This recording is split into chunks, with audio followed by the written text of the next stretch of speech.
tuntui kyllä semmoista pakottavaa tunnetta tuntui selässäkin, mikä on semmoinen, käsiin saa joskus juoksee kovaa tuntua, mutta nyt sain jalkojen lisäksi, käsien lisäksi myös selkään, niin se oli uusi tunne ja kun mun mielestä on semmoinen, mikä ihan sama mikä sun urheilulaji on, niin jokaisen urheilijan pitää silloin tällöin käydä hakea happoja niin kuin tosta saa.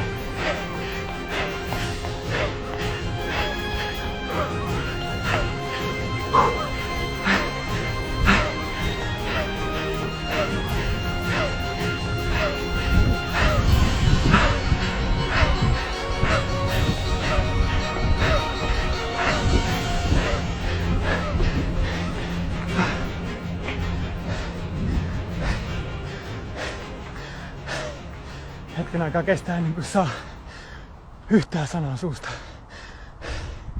Mutta tältä näyttää Helsingin huipulla. Aiotko tulla rikkomaan ton minuutin haamurajan? Kyllä vähän jäi hampaankoloon, eli joutuu ehkä vähän reenaamaan, että meni talle sen haamurajan.